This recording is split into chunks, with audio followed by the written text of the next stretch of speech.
Peut-on se permettre de dire que la gratuité de l'enseignement en République démocratique du Congo est dans l'impasse?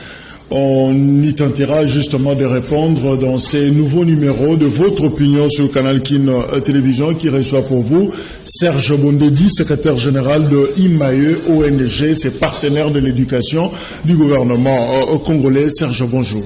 Bonjour. Est-ce que d'emblée, d'entrée de jeu, peut-on dire que la gratuité de l'enseignement, ce vaste programme du chef de l'État, est dans l'impasse?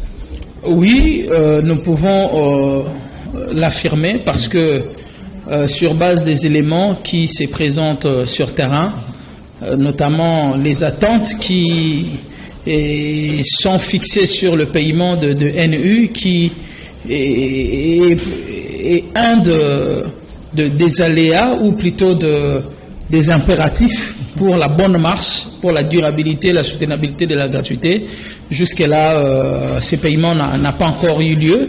Et puis, le dialogue qui manquait entre le gouvernement, donc le banc gouvernemental et les bancs syndicales, c'est vrai qu'il y a eu des améliorations parce que nous avons sollicité, plaidé pour ces dialogues, la restauration du dialogue, mais à la suite des revendications, notamment d'un certain nombre ou d'un groupe de syndicats, SIECO, SINECAT, sur les enquêtes qu'ils ont sollicitées, nous analysons cela comme étant, bien que ça peut être des demandes fondées, mais cela ne restera pas sans conséquence sur la suite de la gratuité. Mais ça fait pratiquement une année que ce programme a été lancé.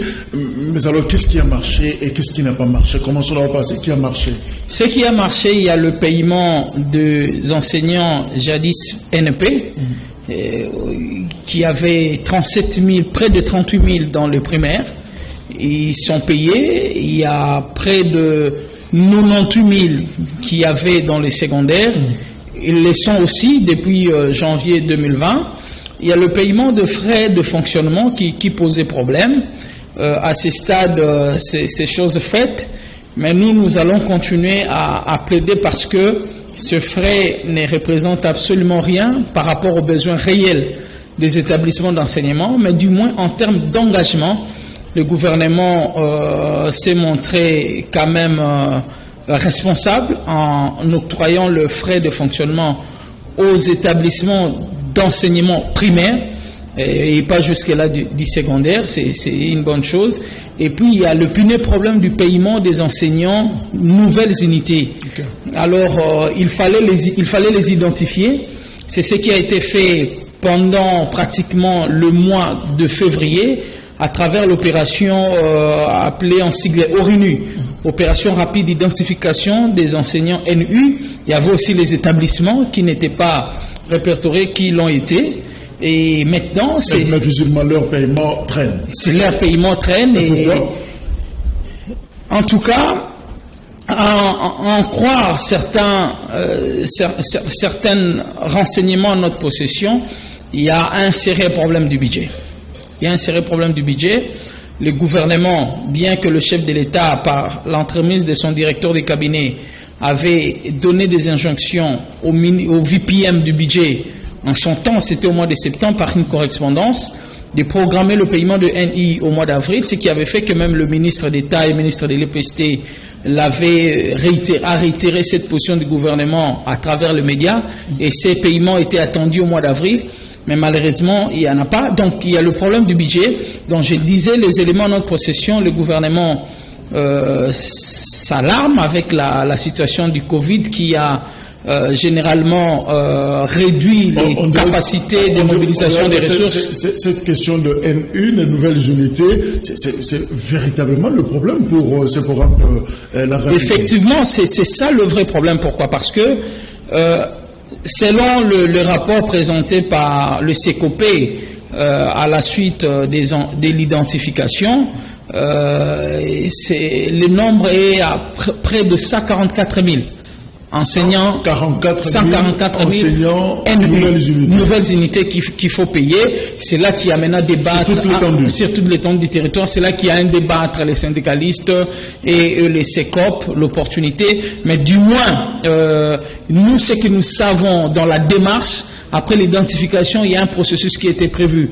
Il y a une opération plutôt, c'est celle de la rationalisation, c'est-à-dire faire la triangulation des données par rapport à ce qu'on a identifié et ce qui existe réellement sur terrain.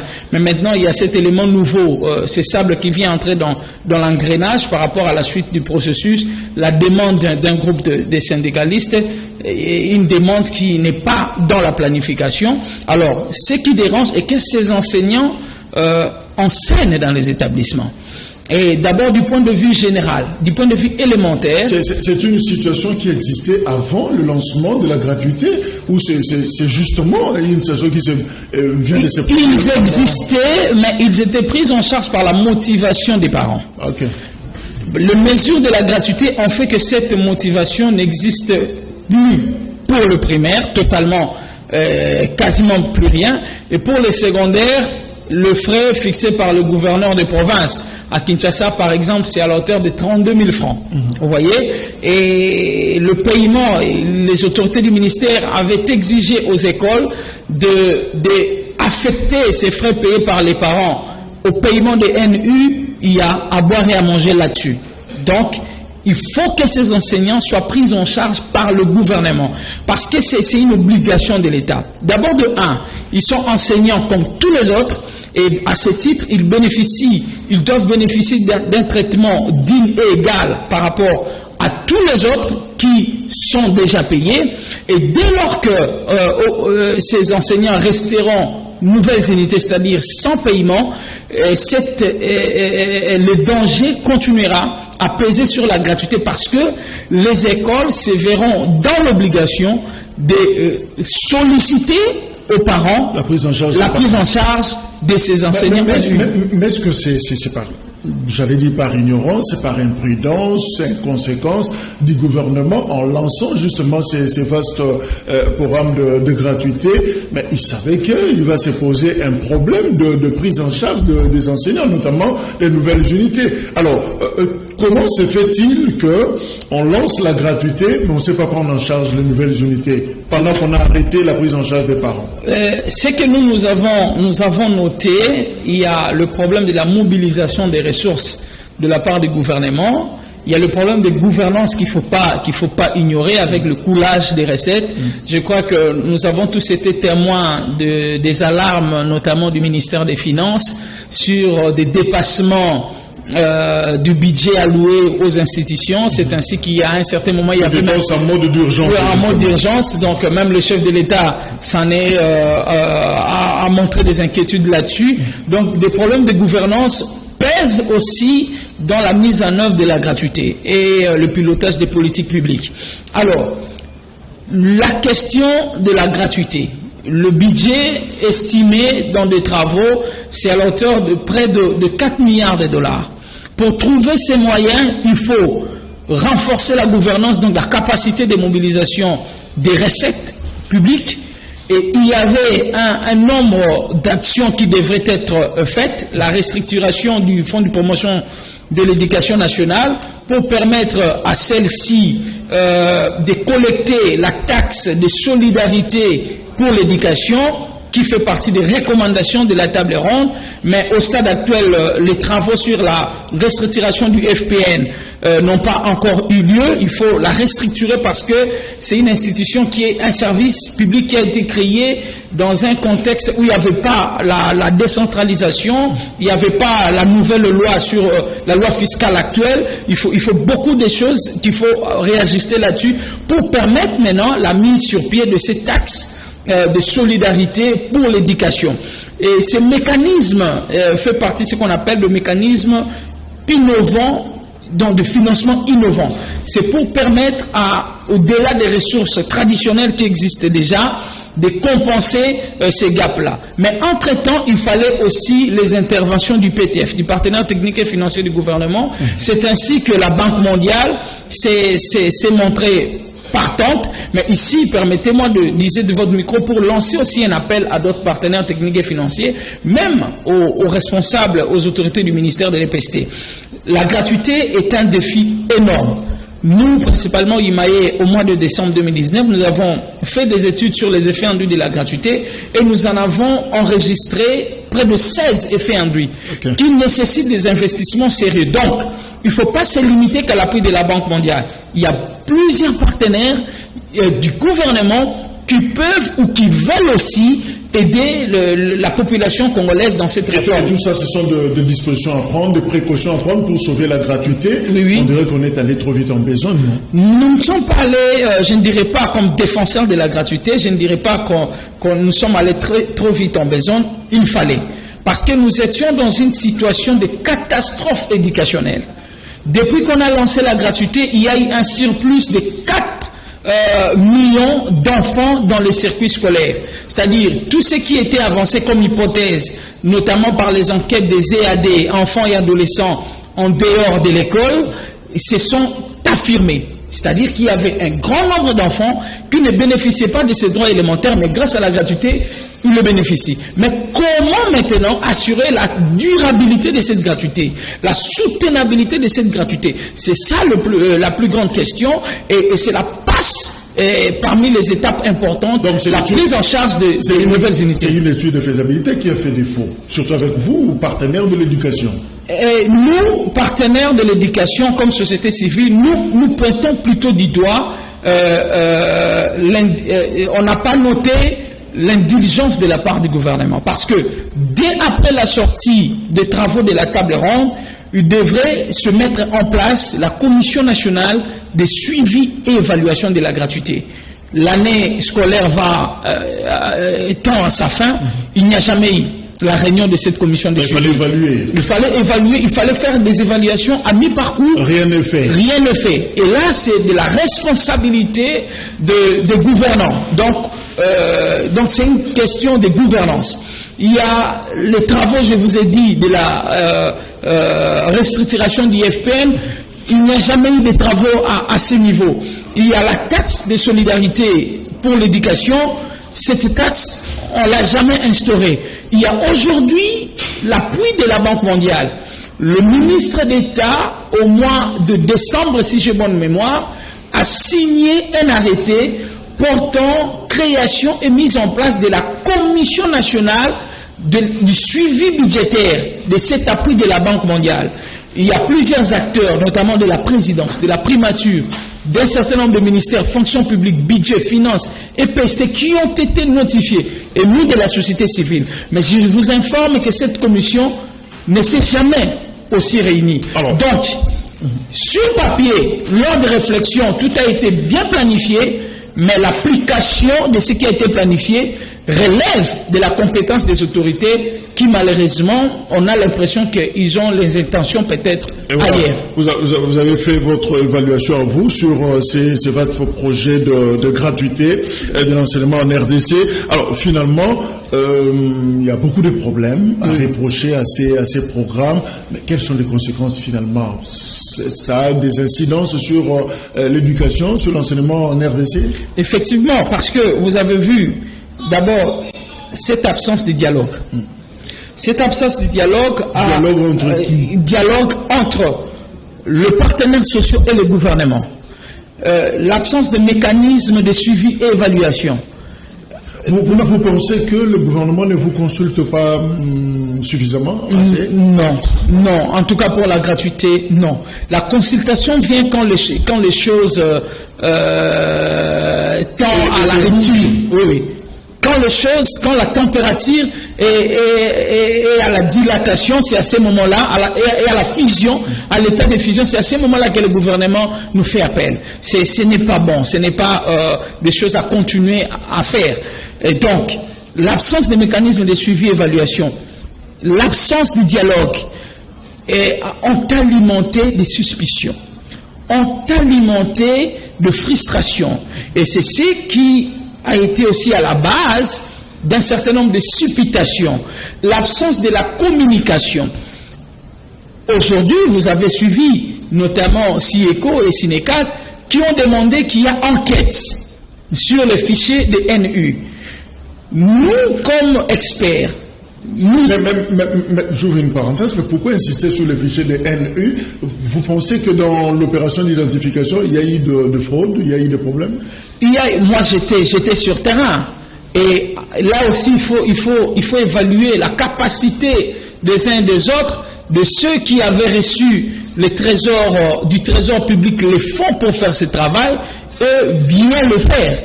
Nous autres, on ne peut pas parler que de nous, mais à un certain moment, il faut le dire, nous autres, on était aussi tentés. C'est une situation, ce que je dis souvent, c'est tentative, il faut le faire, il faut faire une lecture globale.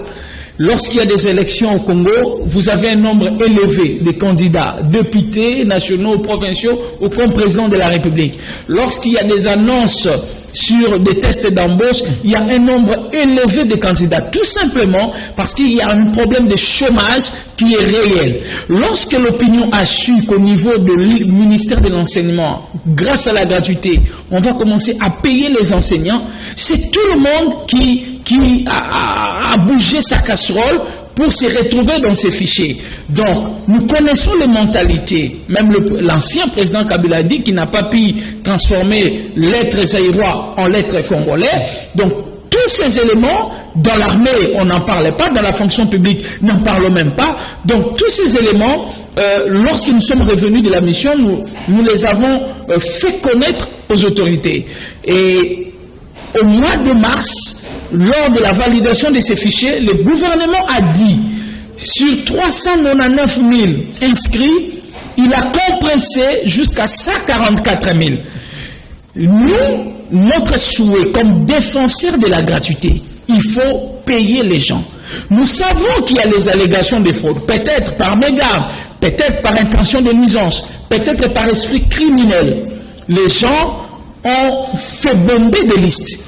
C'est un fait réel qu'on ne peut pas négliger dans notre société.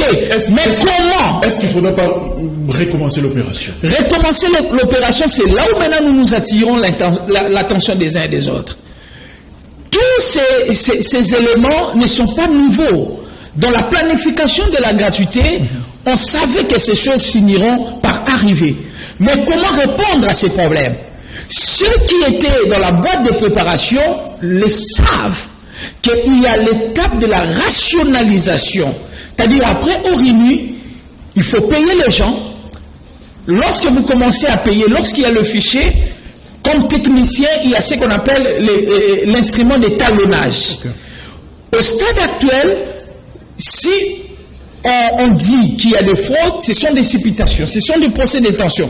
Là, en tout cas, je reste responsable. Il faut que l'opération du paiement puisse commencer.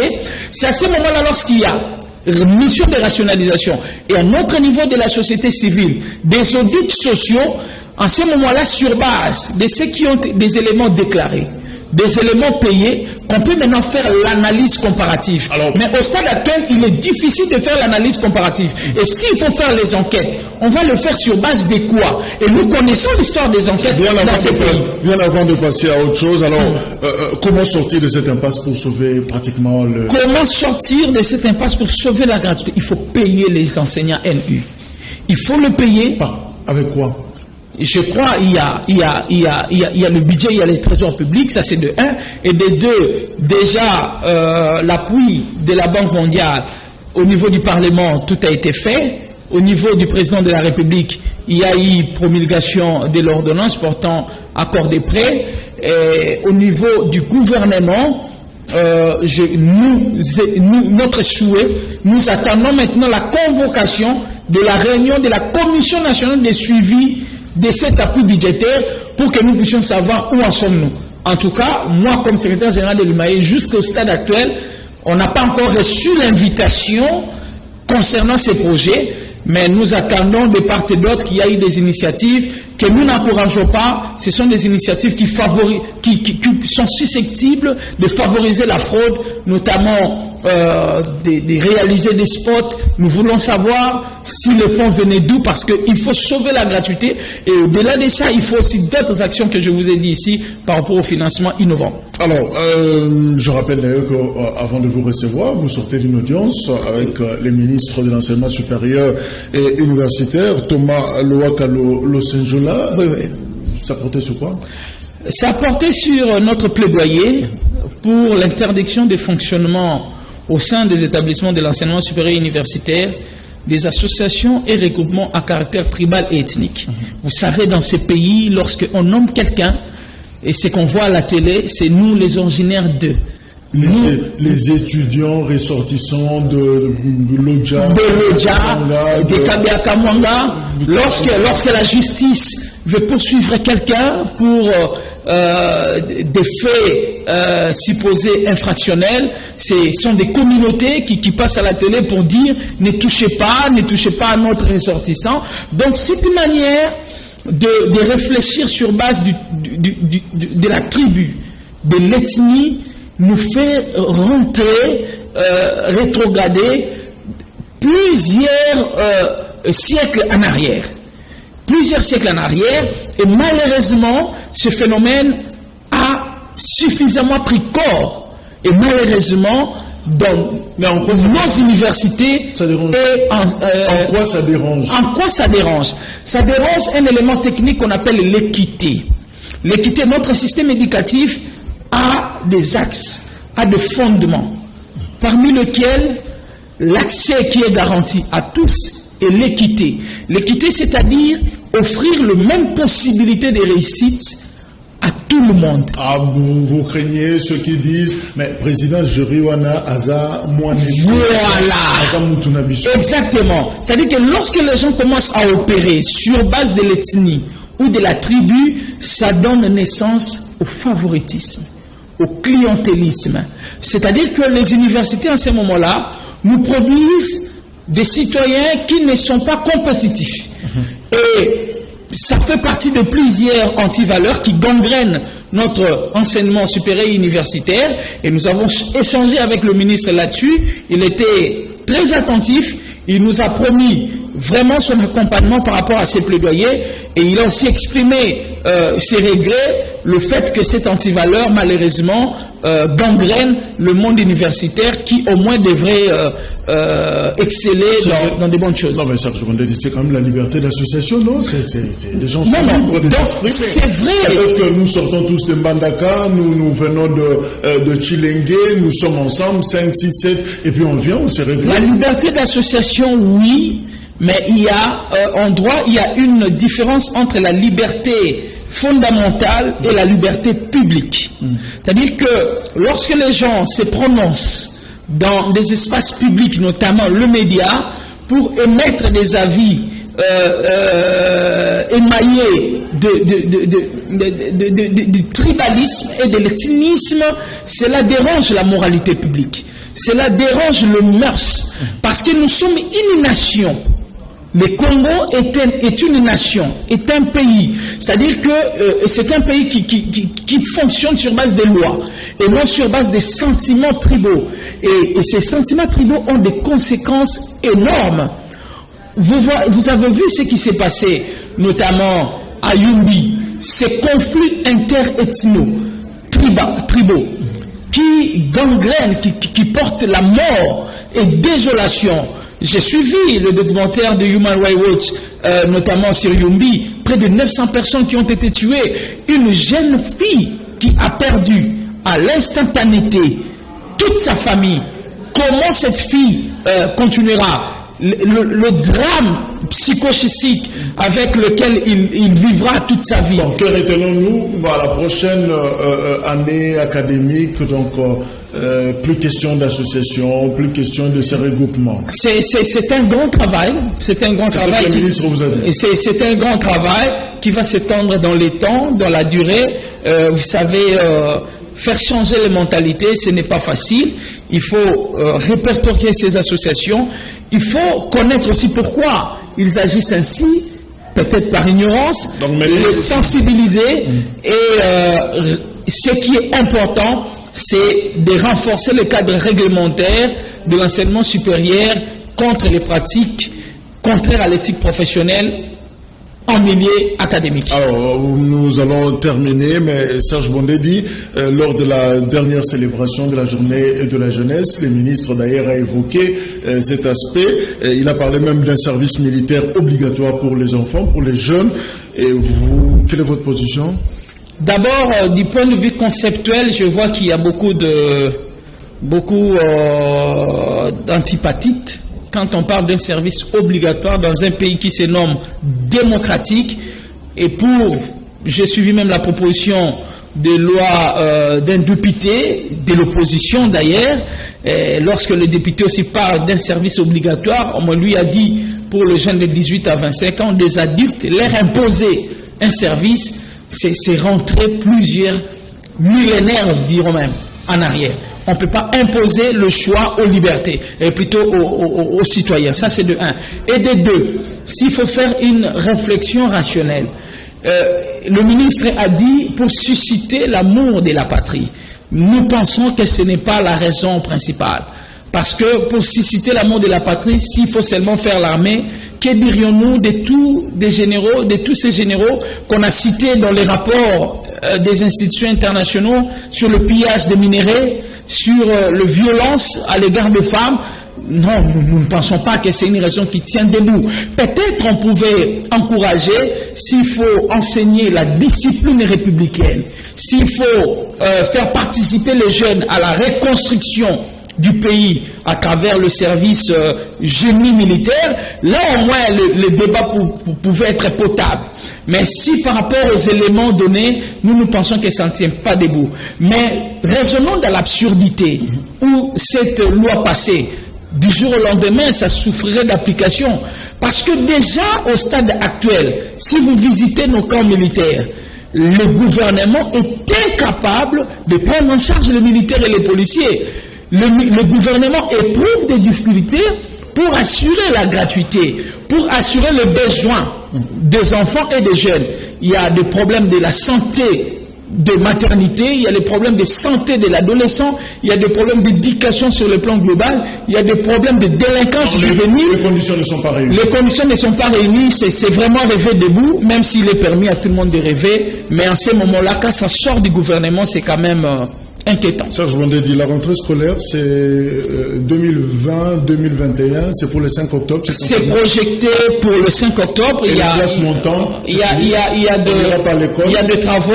Nous sommes conviés à ces travaux. Je crois que le ministre, parce que ça relève de la compétence du gouvernement, quand la date sera arrêtée officiellement, le gouvernement informera. Par rapport aux classes montantes, à en croire l'explication que le ministre a donnée aux syndicalistes lors de leur réunion récemment, ils ont opté pour la moyenne de points. C'est déficitaire pour les enfants qui espéraient faire mieux à la fin de l'année. C'est vraiment une solution. Parce qu'ils ont consommé 2 trimestres, jusqu'à 30 jours. 30 jours, donc il y a de ces enfants qui pensaient peut-être faire mieux à la fin pour se rattraper. Ces enfants-là vont payer les pots cassés.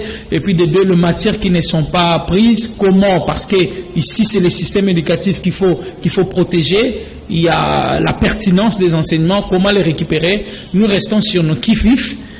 Espérons que le gouvernement répondra à ces éléments techniques. Il y a aussi un élément peut-être que les gens ignorent. Il y a de ces écoles qui continuent à narquer les parents. Au moment où le gouvernement a opté pour la moyenne, mais elle demande aux parents de finaliser le frais de toute l'année. Le ministre doit donner des réponses à cette question précise parce que l'école ne peut pas être un commerce. Serge Bondé, merci. Merci. Je rappelle que vous êtes secrétaire général de IMAE ONG. Cette ONG, justement, Asbel, partenaire du secteur de l'éducation, ici en République démocratique du Congo. Merci de votre fidélité. Le programme continue sur Canal Kin Télévision.